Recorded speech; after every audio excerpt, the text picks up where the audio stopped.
people drawn together in search of friendship. But in less than 72 hours, tragedy will strike. Sometimes, two lives cross paths, and a killer and victim collide head-on in a fatal encounter.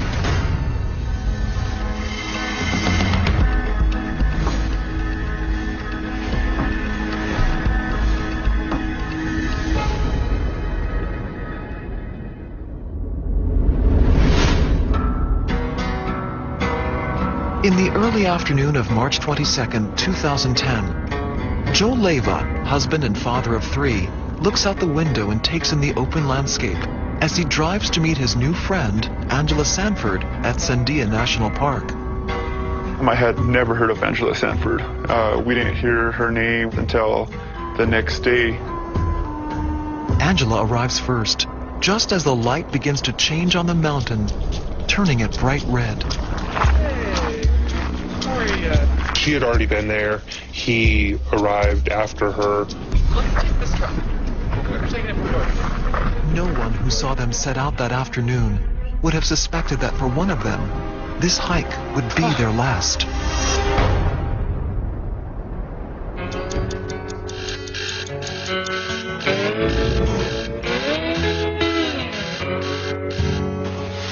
March 19th, 3 days before Joel Leyva's trip to Sandia, started just like any other day for him.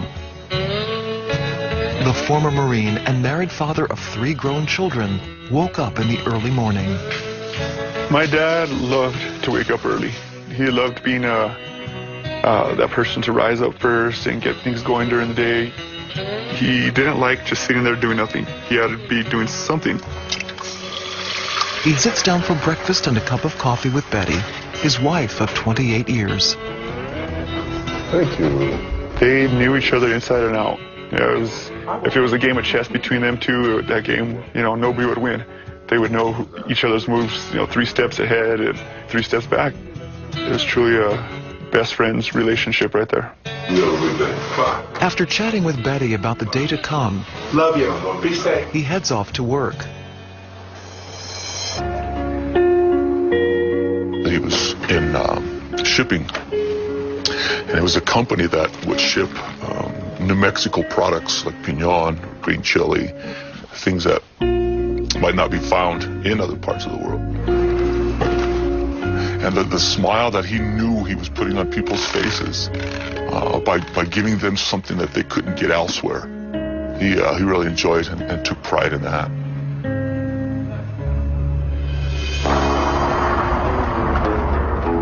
Most days, he did come home after work, Finish a long day, you want to come home, get a good meal, rest up, take care of things at the house, and get ready for the next day. But at the end of this workday, Joel feels the need to change things up. And rather than go home, he heads to a local casino and horse track instead.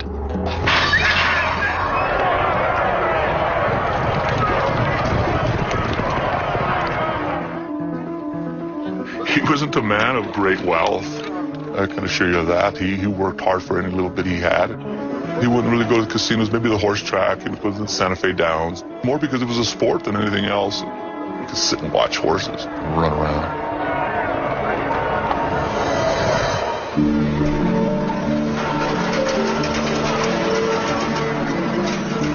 Inside the track's casino, Joel finds a spot to settle in and watch the race.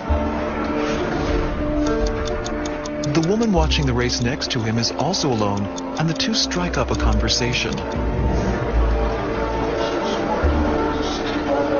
His nickname from the Marine Corps was Jolly, and he really was. It was so easy for him to strike up a conversation with anyone because they were comfortable with him. He had such a charisma about him. People wanted to be friends with him. The woman introduces herself as Angela Sanford, 30 years old and petite. Angela allows Joel to sit with her. As the two watch the races, Angela presumably tells Joel that she is recently unemployed after losing her job as a line cook. Joel had stated that he would, or he could get some work for her. So Angela just happened to have a copy of her resume with her, and handed him her resume, with the understanding that he would find her work. I've worked longest at that bookstore. Okay. My older brother and myself both went into the ministry, but we always talk about Joel would have been the better minister of all of us. He would help people. Thrilled that she may have found someone that can assist her, it's thought that Angela begins to open up to Joel. They find they have a love of the outdoors in common. He and his family used to love to take camping trips.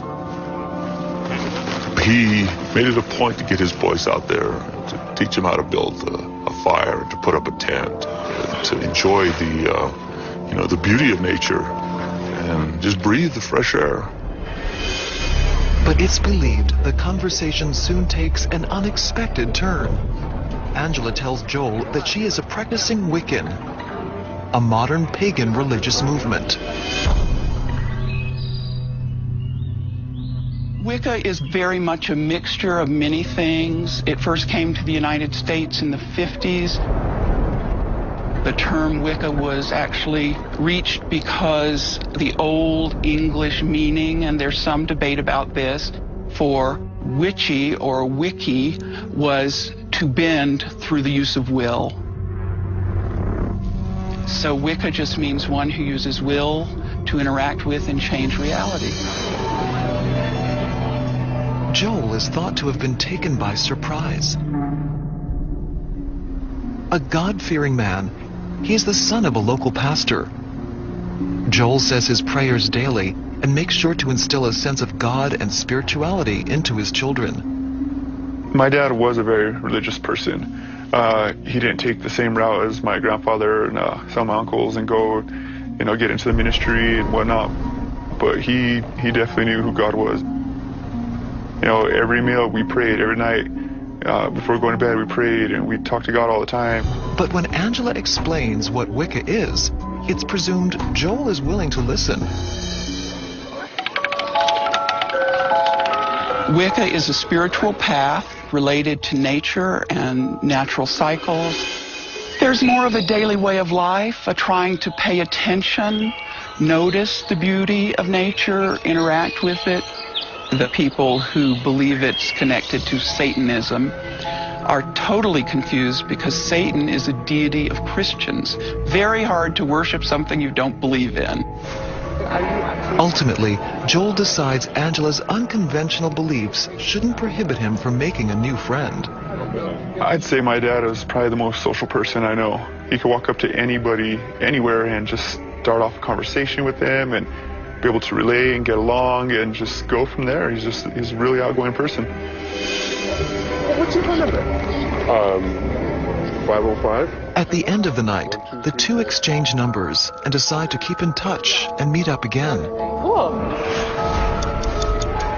But the seemingly innocuous exchange sets in motion a chain of events that in less than 72 hours would leave one of them dead.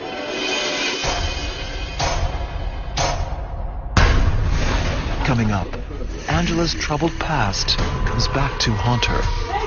She'd lose control of her emotions if she felt like she was in a situation where she was powerless. This is all in one big game to you.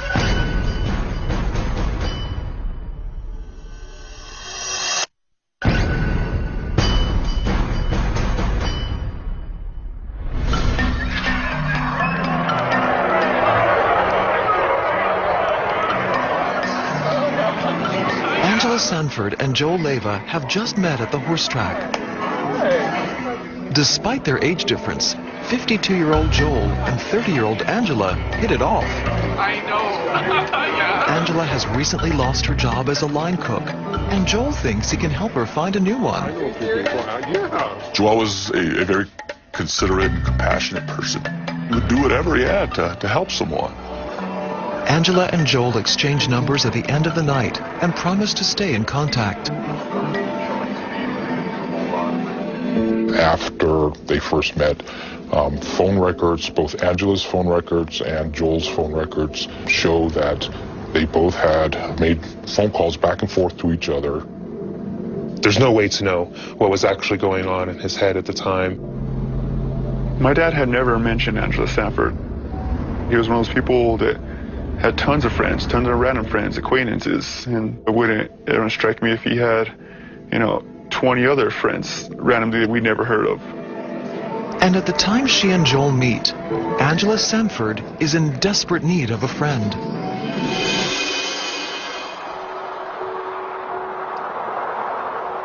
A native of Albuquerque, Angela had left town when she was 20 after being sexually assaulted. According to the police report, she had been at a bus stop on the streets of Albuquerque. Two males asked her if she wanted to go drink some beer.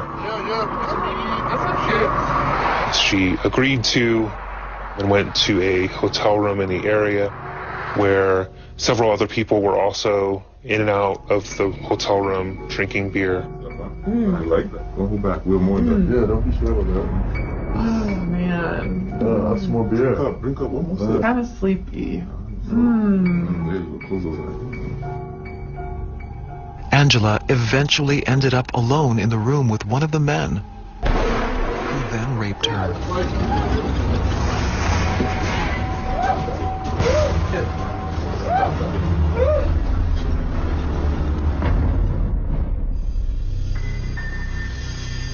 She then reported the incident to police.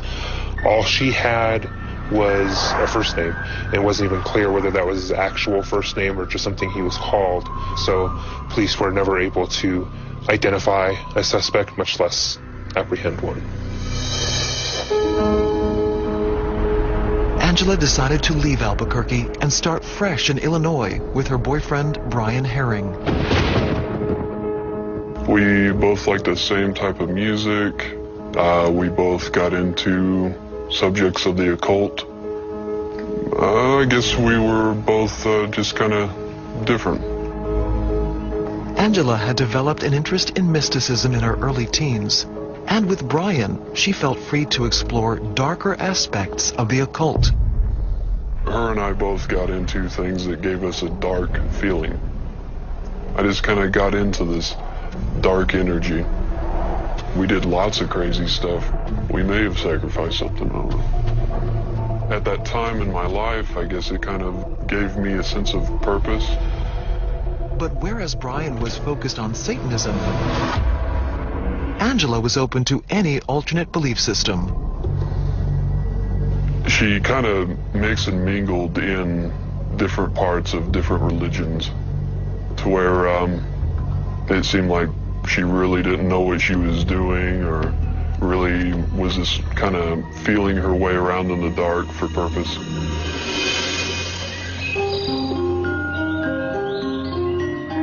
As Angela delved deeper into this esoteric world, she started to pull away from Brian.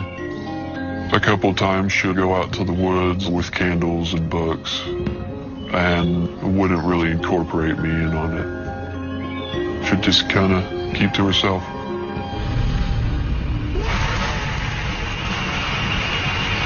She idolized rock stars and serial killers, really. Serial killers were glamorized like rock stars. The media pays more attention to somebody who does something wrong as opposed to somebody who does something good. She saw the fame that they got off of acting the way that they did, and she kind of felt like that would lead her to live more of a free and open type of life, to where she didn't have to conform to authority. I guess she was just trying to find herself in the world that she couldn't fit into. Over time, their relationship continued to fray. Brian began to lose interest in the occult, while Angela seemed to lose herself in it. She couldn't really hold down a job. She ended up withdrawing herself from me. Then there were more and more problems involving partying or doing things that a relationship doesn't work well in.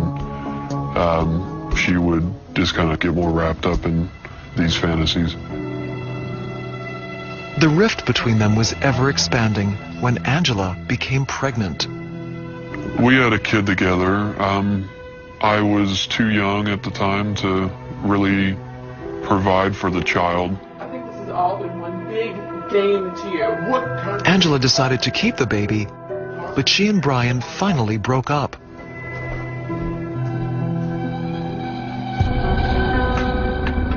She moved back to New Mexico, but even with her family's help, she was unable to take care of her child. She always tried to keep a free spirit about things, but she also really didn't have a good, strong foundation for responsibility. After giving the baby to her mother to raise, Angela struggled to find her way. She had ambition. She had goals. She wanted to do great things. They just never really came her way. Eventually, Angela seemed to hone in on a belief system that she really identified with: Wicca. She got into more of the hippie, touchy-feely Wicca, just feel-good type of magic. To be a Wiccan is someone who orients themselves to the rhythms of nature and follows an ethical guideline. The Wiccan Rede is, "And it do no harm, do as thou wilt." And that's often misunderstood. Sometimes people think that that means to do what you want. It means to connect to your higher power, however you understand it, and to try to consciously be aware of the consequences of your action and to take responsibility for them. By the time she meets Joel Leyva, Angela Sanford is ready for a change and looking for new friends who can help support the direction her life is taking.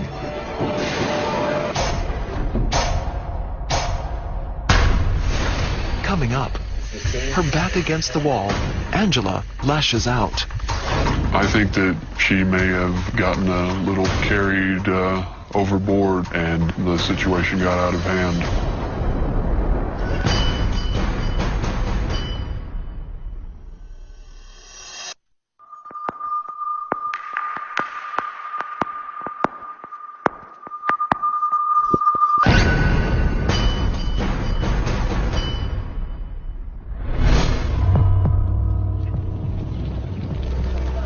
Angela Sanford and Joel Leyva meet at a casino and racetrack in Albuquerque on March 19, 2010. 30-year-old Angela has been struggling for years to find her path in life and is presumably drawn to the stability of the older, good-natured Joel, who is happy to engage her. Over the course of the next couple of days, they exchange multiple texts and calls. They appeared, from what I could see on the record, anywhere from 1 minute to 5 minutes long. March 21st. 2 days after Angela and Joel meet, the Leyva family gathers at Joel's brother's house. It was my mom's birthday, and so we had everybody over at my house for a barbecue, all the family, just to come out, do some burgers and some dogs. As usual, Joel walks in and proves to be the life of the party. Joel walked in, he says, "Come on, let's get this thing started, man." The spirits were up, things were great. Doesn't get any better than Joel seems to be in an especially good mood that day. He loved being a family person and talking and telling stories and laughing and joking. all the meat's been burned off. I tried going back and remembering our conversation, but it was just so... Nothing stood out. It was nothing unusual. It was just Joel and I talking.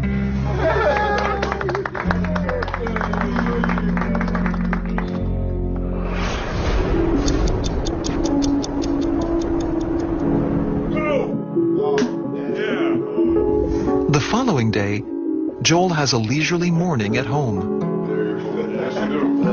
And me and my little brother went and visited my dad that day. We talked to him and things were great. The boys leave around 12:30. This is the last time they will ever see their father. Half an hour later, Joel also leaves the house for the day. He was on his way. He was to go back and talk to his boss and just take care of some business. And he was actually supposed to go pick up my mom from work. But instead of picking up his wife after work, Joel heads to the foothills of the Sandia Mountains.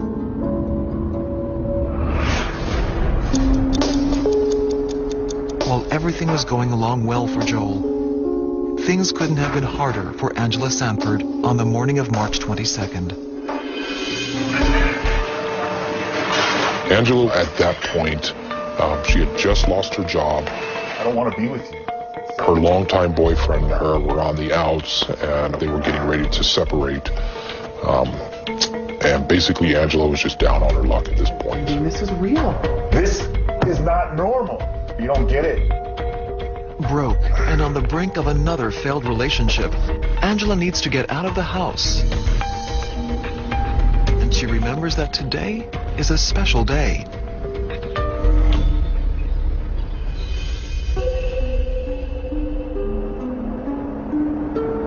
The rhythm of the year is based on 8 high holidays. The new year starts with Samhain, which most lay people would understand as Halloween. Every 6 weeks there's a high holiday. Beltane, which is in the spring, is a fertility time. That's when Angela decides to ask Joel if he'd like to come along and celebrate the holiday with her at Sandia.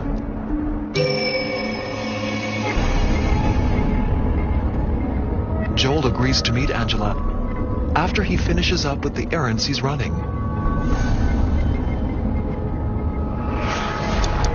Angela gets to Sandia just after 3 p.m. and makes her way into the park to await Joel's arrival. She's carrying a backpack, and in her pocket is a dagger. The dagger was really a ceremonial Egyptian-style dagger, about 12 inches in length. The blade itself could have been a double-edged blade, but there was no sharpness to it at all, though the tip of the dagger was quite sharp. Joel arrives a while later at 4:07 p.m. She was actually standing at the trailhead when he arrived.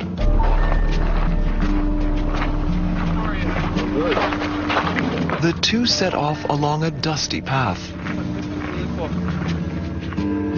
The two of them started walking east towards the mountains. Angela led the way, Joel's trailing behind. Only one of them will return from the mountain alive.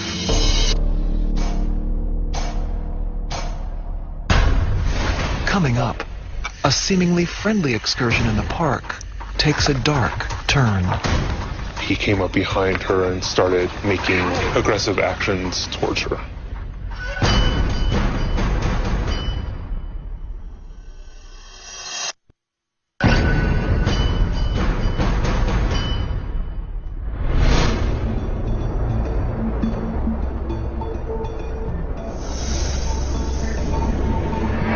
Three days after meeting in a casino in Albuquerque, Angela Sanford and Joel Leyva decide to hike the foothills of the Sandia mountain range. Angela is a practicing Wiccan and wants to share with Joel the Beltane ritual, a celebration of spring. The two of them walked for a little while. There's a nice rock. At one point, Joel had told her that he saw a nice shady spot that he wanted to sit, but she had told him that there were too many thorns in the area, and she had another spot in mind. Yeah, this is the spot. Nice. Yeah. Isn't it perfect? After hiking for a little over a mile, they finally arrive at the place Angela had wanted to show Joel. Yeah, I haven't had a good day like this in a long time. The location was actually off the beaten path.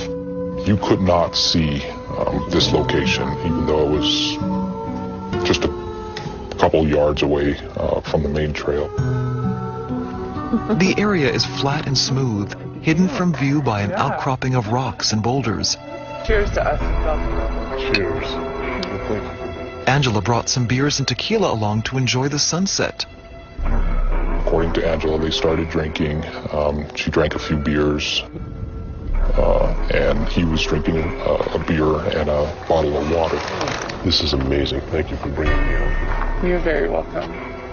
After drinking and talking, Angela needs to relieve herself. Well, that did me in. I'm gonna go use the restroom. At one point, she stated that she needed to urinate, and so she said she went around the boulder. It's at this moment that everything changes. According to Angela, Joel reveals a darker side and more sinister intentions. Angela said Joel followed her around to the boulder. She had her pants down to about her knees so that she could urinate. Hi. What are you doing? What she said was that he came up behind her and started making aggressive actions towards her. Stop. Stop it. At this point, she's wearing a rope around her waist that she was using as a belt. She stated that Joel had taken this rope from her and used it to tie her biceps together. So her hands are free, but her arms are tied by the biceps behind her.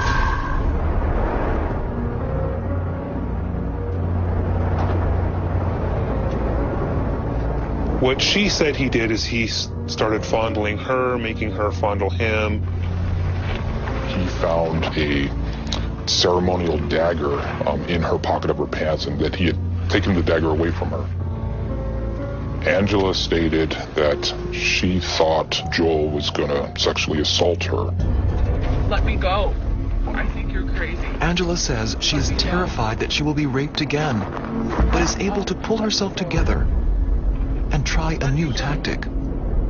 At that point, she said that she convinced him that she wanted to have sex with him. According to Angela, the approach works, and Joel agrees to untie her. You let me go then. The dagger is not sharp enough to cut through the rope, but with Joel's help, Angela is able to wiggle free of the ties.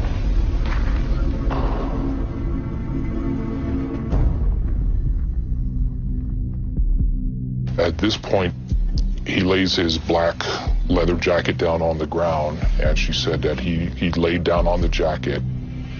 She starts removing her clothes. She takes off her pants, she takes off her boots, she takes off her top. And at this point, all she's wearing is panties, a bikini top, socks, and one long glove on her left hand.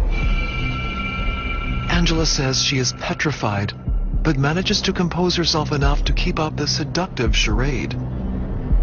She says that she gets on top of him. She doesn't recall how she found it, but she said all of a sudden there was the dagger. She grabs the dagger, and in fear of being raped, she starts stabbing him. She says she stabbed him 3 times in the abdomen and then got up and ran.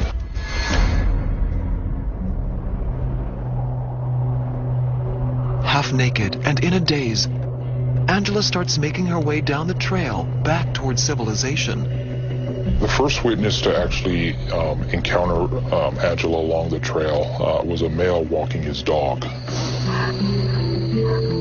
He sees a female wearing a bra and panties hiding behind some boulders. The female looks out from behind the boulders and then quickly ducks back in. At that time, he said he didn't want anything to do with it, so he kept walking along the trail.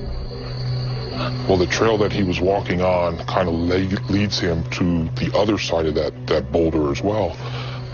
So when he got to the other side of the boulder, she peeks her head out again, and at this point, they make eye contact. Angela tells the man she was just sexually assaulted. And when another hiker comes by with a cell phone, they're able to call 911. I was just... Within minutes, the police arrive.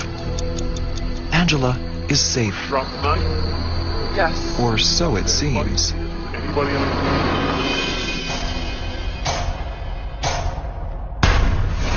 Coming up, was Angela Sanford an innocent victim or a cold-blooded killer? I glanced at her cell phone to see who the last few people was that she was calling. And when I looked in her contact list, the name Sacrifice just kind of popped out.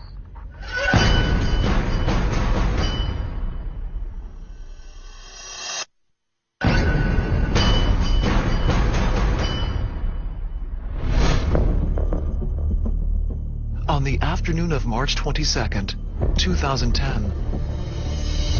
Cheers to us in Beltane. What started off as a celebration of the Wiccan holiday Beltane ends in tragedy when Angela Sanford stabs Joel Leyva in self-defense after he attempts to rape her. But was Joel really the assailant Angela made him out to be?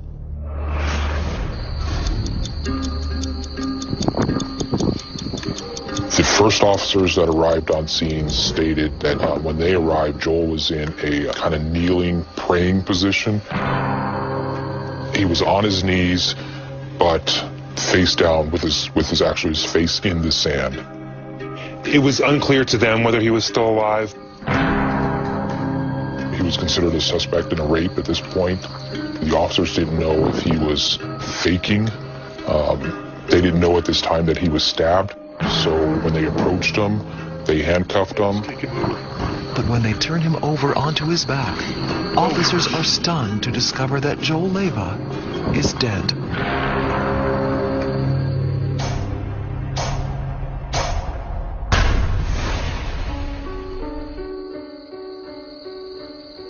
The condition of his body immediately arouses their suspicions. The way she described what she did is that she grabbed the knife, stabbed him 3 times really quickly, and then ran away. All the wounds on Joel were to the front of his body. He had approximately 22 defects, is the way the medical investigator put it, on his face, his chest, and his abdomen area.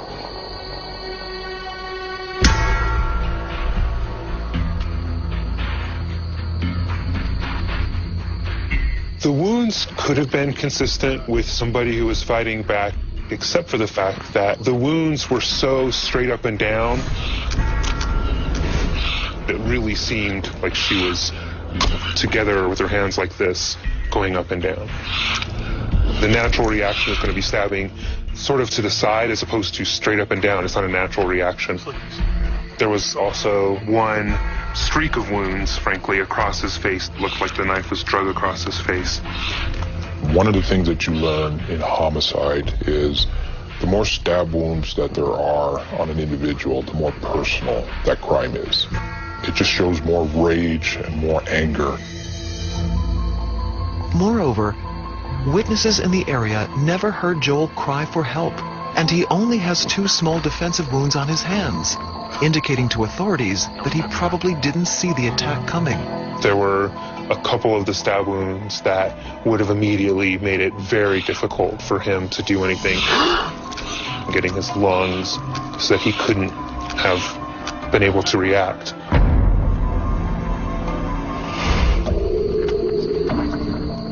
There was nothing on the back of his body. It appeared consistent with him having been straddled at the time. There was a minimal amount of alcohol in his system, certainly not enough to indicate that he was incapacitated in any way. It seems that the most natural course of what happened with Mr. Leyva is that he was just caught by surprise. Once the police speak to the witnesses on the trail, they discover that Joel wasn't the only silent one. None of the witnesses reported hearing any noises, any screams, any yelling whatsoever. This incident occurred 5 o'clock in the afternoon when The entire foothills area of Albuquerque is filled with hikers and bikers, people walking their dogs, and all she had to do was just scream, and she would have drawn attention. She had every opportunity to leave the scene or scream out for help, and she never took any of it. And when she is examined at the hospital, Angela's story becomes even more perplexing. They saw no defensive wounds on her. There were no indications of any rope burns or anything like that. She had some scratches on her knees, which were consistent with having been up in the foothills in an area where there's a lot of things that might scratch you. But there was no indication of any injuries consistent with any sort of sexual assault. Police have been relying solely on Angela's testimony, but things just aren't adding up. That is, until they look in another direction. When we had her cell phone, I looked in her contact list, the name Sacrifice just kind of popped out, and I had no idea whose name that was. A couple days later, I had to get a search warrant for her phone, and then that's when I found out that Sacrifice was Joel Leyva. That was his phone number.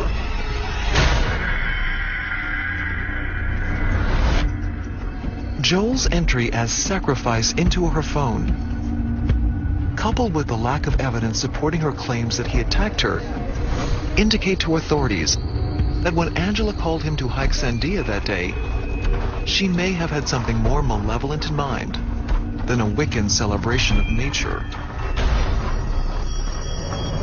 She seemed to always be living in some sort of a dream world. Kind of like how you hear about these vampire cults where they try to make believe that they're vampires and convince themselves of it. She would do the same thing, just with different things. And as investigators examine Wiccan beliefs and practices, they discover that sacrifice is not part of their rituals. There is no role for physical sacrifice in Wicca at all. Our whole effort is to really be conscious of not doing harm to the best of our ability, certainly not a physical harming of another human being. In addition, the Beltane holiday was not set to be celebrated for weeks. A very beginning practitioner, even someone who had just read a book about Wicca, would know that Beltane was April 30th, May 1st. The police find that though Angela identified herself as a Wiccan, she couldn't back that up. In no way was she ever part of our Wiccan community. She had her holidays wrong. She had all her facts wrong. She didn't know what she was talking about. I rarely ever heard her consider herself a Wiccan. It happened on occasion, but she would consider herself a Satanist and other things, just to try to find herself somewhere in the occult. I think that she got wrapped up in the moment, to be honest with you. I think that she may have gotten a little taste of blood and got a little carried overboard with her emotions, and the situation got out of hand. Investigators believe she may have had sinister intentions long before the killing, back when she met Joel at the races.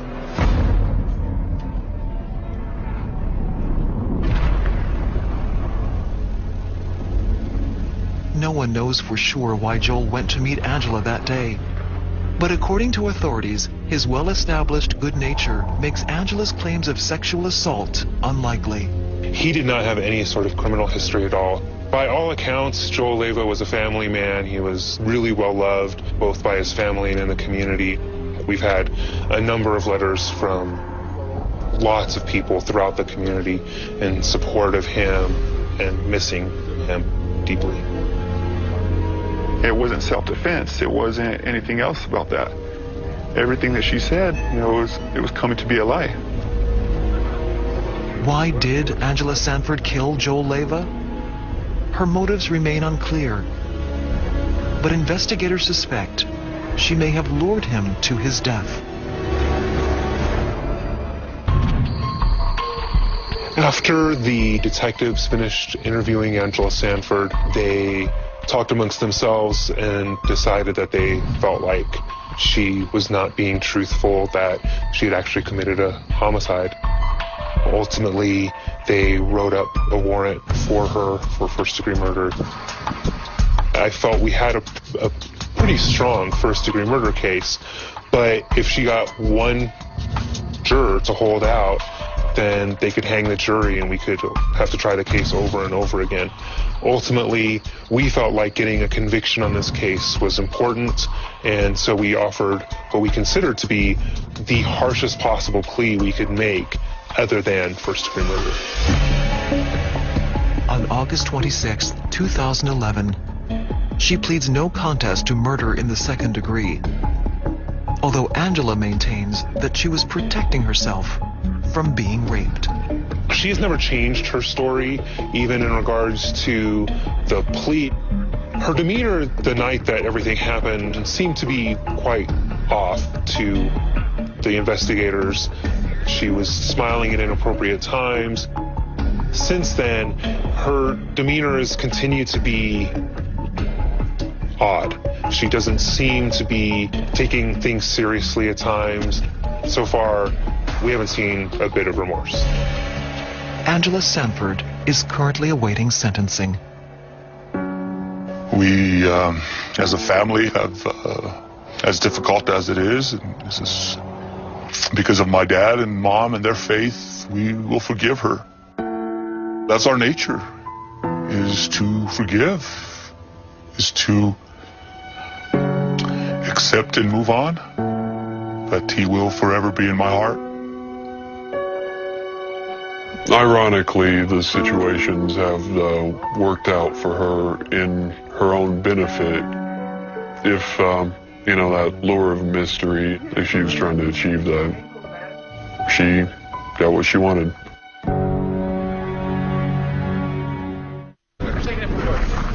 No one who saw them set out that afternoon would have suspected that for one of them, this hike would be their last.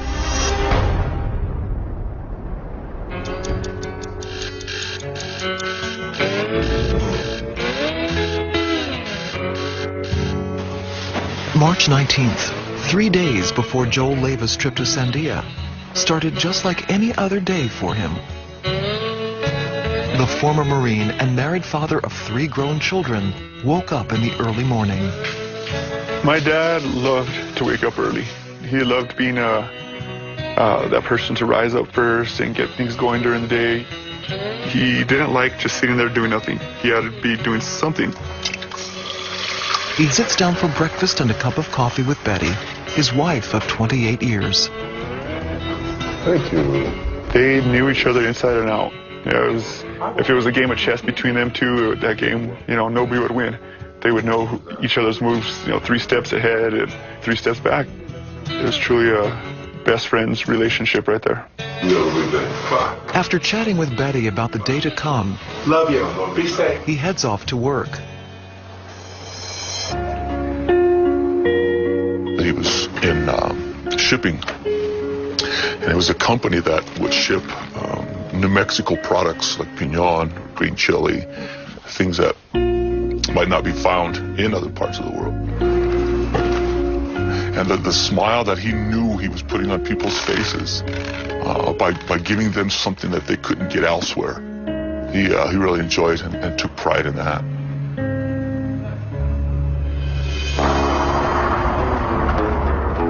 Most days, he did come home after work, finish a long day, you want to come home, get a good meal, rest up, take care of things at the house, and get ready for the next day. But at the end of this workday, Joel feels the need to change things up, and rather than go home, he heads to a local casino and horse track instead.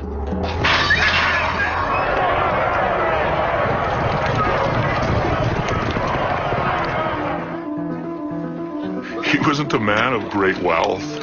I can assure you of that. He worked hard for any little bit he had. He wouldn't really go to casinos, maybe the horse track. It was in Santa Fe Downs. More because it was a sport than anything else. could sit and watch horses run around.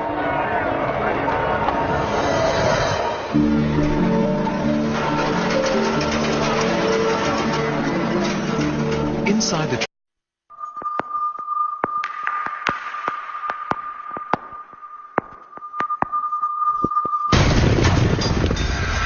two people drawn together in search of friendship. But in less than 72 hours, tragedy will strike.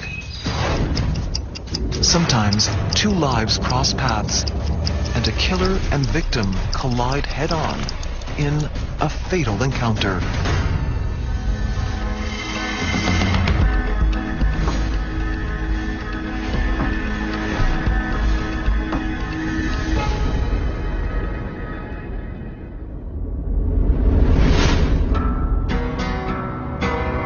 In the early afternoon of March 22nd, 2010, Joel Leyva, husband and father of three, looks out the window and takes in the open landscape as he drives to meet his new friend, Angela Sanford, at Sandia National Park. I had never heard of Angela Sanford. We didn't hear her name until the next day. Angela arrives first, just as the light begins to change on the mountain, turning it bright red. She had already been there. He arrived after her. Let's take this truck. Tracks Casino, Joel finds a spot to settle in and watch the race. The woman watching the race next to him is also alone, and the two strike up a conversation. His nickname from the Marine Corps was Jolly, and he really was. It was so easy for him to strike up a conversation with anyone because they were comfortable with him. He had such a charisma about him. People wanted to be friends with him. The woman introduces herself as Angela Sanford, 30 years old and petite. Angela allows Joel to sit with her. As the two watch the races, Angela presumably tells Joel that she is recently unemployed after losing her job as a line cook. Joel had stated that he would, or he could get some work for her. So Angela just happened to have a copy of her resume with her and handed him her resume, with the understanding that he would find her work. I've worked longest at that bookstore. Okay. My older brother and myself both went into the ministry. But we always talk about Joel would have been the better minister of all of us. He would help people. Thrilled that she may have found someone that can assist her, it's thought that Angela begins to open up to Joel. They find they have a love of the outdoors in common. He and his family used to love to take camping trips. He made it a point to get his boys out there, to teach them how to build a fire, to put up a tent, to enjoy the beauty of nature and just breathe the fresh air. But it's believed the conversation soon takes an unexpected turn. Angela tells Joel that she is a practicing Wiccan, a modern pagan religious movement. Wicca is very much a mixture of many things. It first came to the United States in the 50s. The term Wicca was actually reached because the old English meaning, and there's some debate about this, for witchy or wiki was to bend through the use of will. So Wicca just means one who uses will to interact with and change reality. Joel is thought to have been taken by